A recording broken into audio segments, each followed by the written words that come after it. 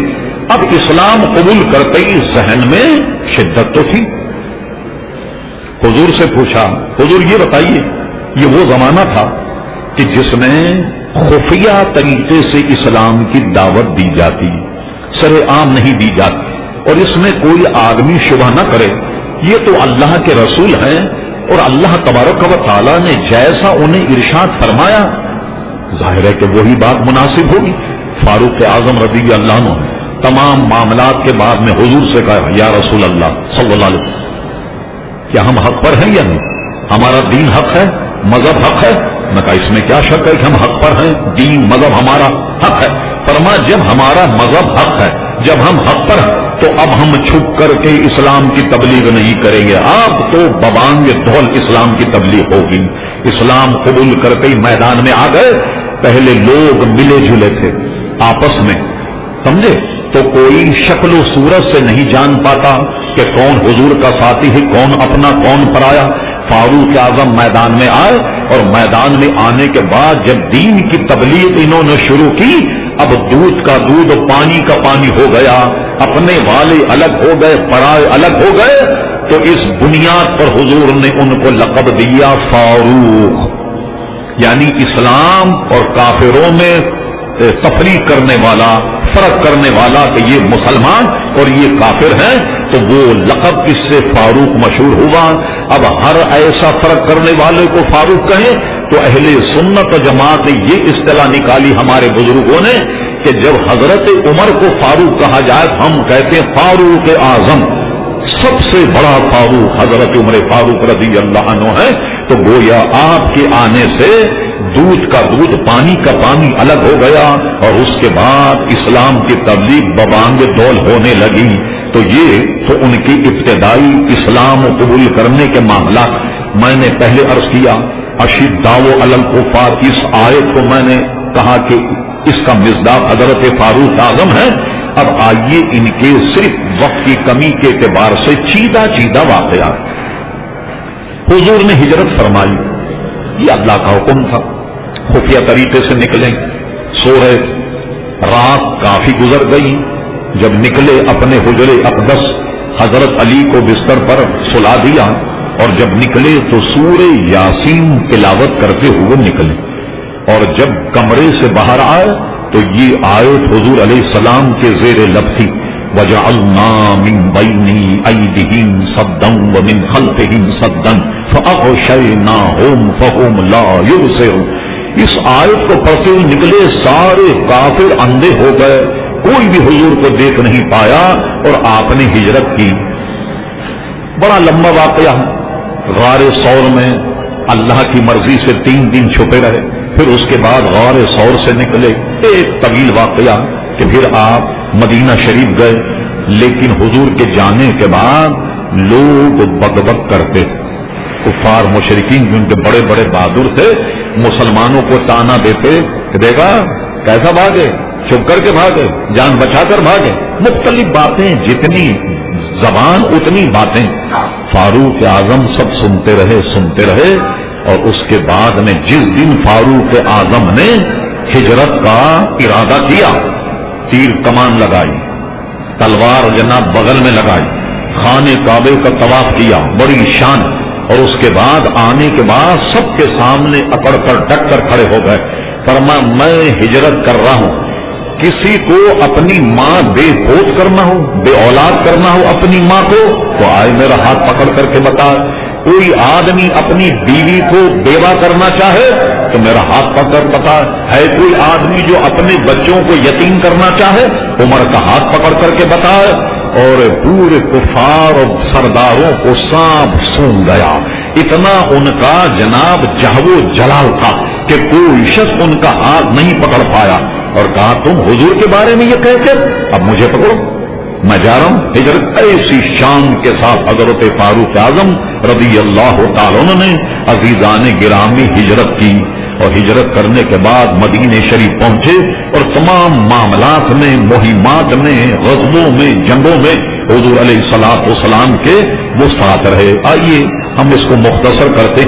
حضور علیہ الصلوۃ والسلام کے وصال ہوا، آپ کے وصال کے بعد حضرت صدیق اکبر خلیفہ بنے۔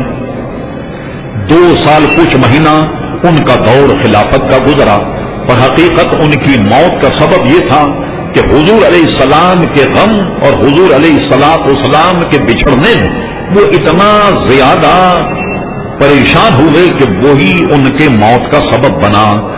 کسی نے صدیق اکبر سے کہا کہ آپ نے اتنے بیمار ہیں، کسی طبیب کو دکھایا؟ کہا ہاں میں نے طبیب کو دکھایا۔ کہا طبیب نے کیا کہا؟ کہ طبیب نے یہ کہا کہ میری جو مرضی ہوتی ہے، میرا حکم جو ہے میں اپنے حکم کے اپنے معاملات کے مطابق چلتا ہوں، اپنی مرضی کے مطابق چلتا ہوں۔ اس سے مراد یہ تھی کہ میرا موت کا وقت آ گیا ہے، طبیب حقیقی جو اللہ تبارک و تعالیٰ اس نے مجھے دیکھ لیا، اب میری موت کا وقت آ گیا۔ حضرت صدیق اکبر دنیا سے گئے، جانے کے بعد فاروق اعظم رضی اللہ عنہ یہ مسند خلافت متمکن ہوئے، اور یہ ہم پورے دلائل سے یہ ثابت کر سکتے کبھی وقت پڑے تمام صحابہ نے حضرت عمر فاروق رضی اللہ عنہ کے ہاتھ پر بیعت کی، اور ہماری کتابوں سے یہ ثابت ہے کہ حضرت علی رضی اللہ عنہ نے بھی حضرت علی کے ہاتھ پر بیعت کی، اور ہماری کتابوں میں یہ معاملہ موجود ہے، یہ مسئلہ حضرت علی رضی اللہ عنہ نے بڑا پیارا جملہ کہا، فرمایا ہم حضرت عمر کی بیعت اس لیے کریں کہ جب حضور علیہ السلام سخت علیل تھے تو دین جیسے اہم امر میں حضور علیہ الصلوۃ والسلام نے حضرت ابو بکر صدیق کو اپنا خلیفہ بنایا تو ان سے بھی انہوں نے بیعت کی، اور فاروق اعظم جب خلیفہ بنے ان سے بھی بیعت کی، دونوں سے حضرت فاروق اعظم نے بیعت۔ حضرت عثمان غنی کا موقع آیا ان سے بھی حضرت علی رضی اللہ عنہ نے بیعت۔ بہت سارے حضرات اپنی نئی ریسرچ کو سامنے کہتے کہ وہ بہت دنوں میں حضرت فاروق اعظم نے بیعت کی۔ چلیے یہ بھی مان لیتے ہیں آپ کسی پیر کے مرید ہونا چاہیں، ایک تو کہ چلیے صاحب پیر صاحب بڑے اجلے پھجلے فوراً بیعت ہو جاؤں، ایک آدمی نشے و فراز دیکھتا ہے، پیر صاحب نماز کے پابند ہیں یا نہیں، کچھ دن اس میں لگے، پیر صاحب سنتوں کے پابند ہیں یا نہیں، کچھ دن اس میں لگے، پیر صاحب کوئی خلاف شرع کام تو نہیں کرتے، کچھ دن اس میں لگے۔ حضرت جنید بغدادی کی خدمت ایک آدمی آیا، 6 مہینے گزارنے کے بعد کہنے لگا حضور میں جا رہا ہوں السلام علیکم۔ فرمایا تم نے اپنا مدعا بیان نہیں کیا کہ تم کس لیے آئے، 6 مہینے رہے کچھ بات تم نے نہیں۔ کہنے لگی جی میں نے آپ کا بڑا نام سنا تھا، میں نے سوچا کوئی کرامت اگر دیکھوں تو میں مرید ہو جاؤں گا۔ فرمایا پھر کیا ہوا؟ کوئی کرامت ہی نظر نہیں آئی۔ فرمایا یہ بتاؤ کہ تم 6 مہینے رہے، میں نے کوئی نماز چھوڑی؟ کہا نہیں۔ رمضان میں کوئی روزے چھوڑے؟ کہا نہیں۔ کوئی خلاف شرع کام کیا؟ نہیں۔ کوئی فرائض چھوڑے؟ نہیں۔ سنتوں کو ترک کیا؟ نہیں۔ فرمایا عجیب احمق آدمی کہ ایک آدمی کو تم 6 مہینے دیکھتے رہے، وہ کوئی خلاف شرع کام نہیں کرتا، کوئی غلط کام نہیں کرتا، سنتوں کا تابع، واجبات کا تابع، فرائض کا تابع، تو تمہارے اندر یہ کمال نہیں۔ اس لیے جمہور علماء کا قول یہ ہے کہ شریعت پر استقامت کا درجہ کرامت سے بڑھ کر ہے۔ شریعت پر استقامت یہ کرامت سے عزیزان گرامی بڑھ کر کے ہے۔ تو حضرت علی نے جب دیکھا تینوں میں کوئی خامی نہیں تو آپ کہیں چلو 6 مہینے کے بعد بیعت کر لی یا کچھ مہینے اور لگا دیجیے، اس میں بیعت کی تو حضرت علی کی بیعت تو بہت پکی ہوئی نا۔ پھر فاروق اعظم ہماری تحقیقی اہل سنت کی کہ حضرت عمر فاروق نے بھی بیعت کی۔ اب آئیے آپ کا خلافت کا نظام جو ہے وہ چلتا، صرف اس کی چند جھلکیاں عزیزان گرام۔ وہ خلافت کے معاملات میں اتنے ہوشیار تھے، بازار میں جب نکلتے تو غلوں کا ڈھیر لگا ہوتا، خود ہاتھ اندر ڈال کر کے دیکھتے، ایسا تو نہیں کہ اوپر سوکھا غلہ ہو اور نیچے گیلا ہو، کسی کو دھوکہ دینے کے لیے تو فوراً اس کو وہیں سزا دیتے۔ اس کے بعد میں راستے میں چلتے کوئی کھجور کی گٹھلی دیکھ لے تو کھجور کی گٹھلی اٹھا کر لوگوں کے گھروں میں ڈال دیتے تاکہ اس سے وہ فائدہ حاصل کرے۔ کبھی چلتے تو یہ جو کمان کا ایک ڈورا ہوتا ہے بٹا ہوا بڑا شاندار قسم کا جس سے تیر پھینکا جاتا، وہ رسی کا ٹکڑا بھی کہیں ملتا اسے اٹھا کر کے بھی کسی کے گھر میں ڈال دیا کرتے تاکہ یہ اس کے کام آ جائے، اور خود دورہ کرتے رہتے، وہ سارے معاملات کی جانچ پڑتال عزیزان گرامی کرتے رہتے۔ اب آئیے ان کے کچھ نظام سے متعلق حضرت فاروق اعظم نظام یہ قائم کیا کہ حج کے موقع پر ان کا احتسابی بیورو لگتا تھا، یوں سمجھ آج کل کی زبان۔ اس کی ایک وجہ یہ ہے کہ ان کے امور سلطنت میں گورنر جو ہیں وہ موجود ہوتے، ان کو بلانا مکہ مدینہ پھر واپس جانا، تو اس سے بہتر ہے کہ حج کے موقع ساری درخواستیں جمع کر لے۔ حج کرنے کے لیے گورنر آتے تو ان کو بلا کر کے اور اس کے بعد عدالت لگاتے حج کے بعد، تاکہ ان کا وقت ضائع نہ ہو، پیسہ بھی ضائع نہ ہو، لگاتے۔ ایک درخواست آپ کے پاس ہے مصر سے، عام شخص نے بھیجی کہ حضرت عمر ابن عاص جو فاتح بھی ہیں مصر کے، گورنر بھی ہیں مصر کے، ان کے خلاف کہ انہوں نے مجھے بیجا طور پر 30 درے مارے۔ درخواست آ گئی، عمر ابن عاص کو بلا لیا رضی اللہ عنہ، بلانے کے بعد کہا کہ یہ تمہارے خلاف درخواست آئی ہے کہ تم نے اسے بے گناہ کسی شبے اس کے درے مارے۔ اعتراف ہو گیا کہ واقعی درے تمہارے، اور کا قصور اس کا نہیں تھا، اب کھڑے ہو جاؤ، اسے درہ دے دیا، فرما لو مارو درہ۔ جو درہ مارنے والا تھا اس نے سنیے کیا کہا، کہنے لگے کہ یا امیر المومنین جب انہوں نے میرے درے مارے ہیں تو میری پیٹھ جو تھی اس سے کرتا ہٹا ہوا تھا، مکشوف تھی پیٹھ، جس کو آج کل کی زبان میں کہنے لگ گئے پیٹھ ننگی تھی، ان کا بھی کپڑا اٹھائیے۔ فرما عمر ابن عاص درہ اس کو دیکھ فرما اپنی پیٹھ ننگی کر لو، اپنے پیٹھ سے کپڑا اٹھا دو تاکہ یہ تمہارا بدلہ لو۔ قریب آن کر کے کہا حضور اگر یہ سلسلہ جاری ہوا تو کسی بھی گورنر کی عزت و سلامت، میں کچھ نہیں جانتا، پیٹھ ننگی کر لو۔ اب کیا ہوا، جب بہت اصرار کیا پھر فاروق اعظم نے بلا کر یہ کہا اس آدمی کو کہ لو یہ بیٹھ جاؤ تم دونوں، اگر آپس میں کوئی تصفیہ کروں، یہ تمہیں اگر معاف کر دے تو میری طرف سے اجازت۔ تو دونوں میں افہام و تفہیم ہوئی۔ ایک غریب آدمی تھا جسے 30 درے لگے، اس نے ایک درے کے عوض میں 2 دینار ان سے جرمانہ لیا، اس وجہ سے عمر بن عاص کی پیٹھ بچی، ورنہ درے مارے جاتے۔ ہمارے یہاں وزاروں کا نظام کتنا عمدہ ہے، غور فرمائیے آپ ذرا، کہیے مت کہ میں کوئی سیاسی گفتگو کر رہا ہوں۔ جو آدمی اندر با اثر ہو اس کو محکمہ دے دیا جاتا، اور اس کو اس محکمے کی معلومات ہو یا نہ ہو اس کو وزیر بنا دیا جاتا۔ میں بہت کم ایسی باتیں بیان کرتا ہوں، میں جب پارلیمنٹ میں تھا ایک محکمہ تھا اسپیشل وزیر تعلیم، اسپیشل ایجوکیشن، اس کے منسٹر کے نام نہیں لیتا ہوں، تو وہ جب باہر نکلے اجلاس کے بعد تو ایک غریب آدمی ان کے گاؤں کا آ گیا، اس نے ان کو ایک ڈائری دی اور قلم دیا، قلم دینے کے بعد کہا کہ آٹوگراف دے دیجیے۔ وہ سمجھا نہیں کیا کہہ رہا، سامنے جو ایس پی کھڑا تھا اسے بلا کر کے منسٹر نے کہا کہ ادھر آؤ اس کا مسئلہ حل کر دو۔ اس نے کہا صاحب یہ دستخط مانگ رہا ہے، آٹوگراف، اچھا۔ پھر انہوں نے ڈگی پر ڈائری رکھے، آڑے ترچے جیسے انہیں دستخط آتے تھے ویسے انہیں دستخط کی، اور اسپیشل ایجوکیشن کے منسٹر۔ بتائیے اب تعلیم کا کیا حال ہوگا، تعلیم جو ہے ہمارے یہاں کیا حال ہوگا اس کا کہ جب ایسے محکمہ منسٹر کو دے دیے جائے، صحت خود اس کی خراب اور اسے وزیر صحت بنا دیا جائے۔ اللہ اکبر۔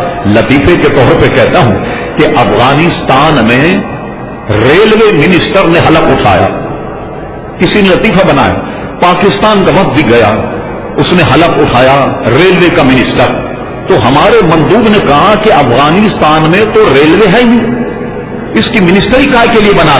انہوں نے کہا بھائی پاکستان میں وزیر قانون ہے یا نہیں؟ تو پاکستان میں جب قانون نہیں ہے مگر وزیر قانون تو موجود ہے یا نہیں؟ تو اگر یہاں منسٹری ریلوے کی دے دی جائے کسی کو تو کیا حرج؟ تو ہمارے یہاں یہ تقسیم ہے۔ پھر اس تقسیم کے بعد آپ لطیفے چھپتے رہتے ہیں، آتے رہتے ہیں، جاتے رہے، اتنا لاؤ لشکر وزیروں کا کہ اگر حکومراں جماعت کو کوئی جلسہ کرنا ہو پبلک نہ بھی آئے، چاروں صوبوں کے وزیر بلا لے، اپنے مشیر بلا لے، اپنے وزیر بلا لے، ماشاءاللہ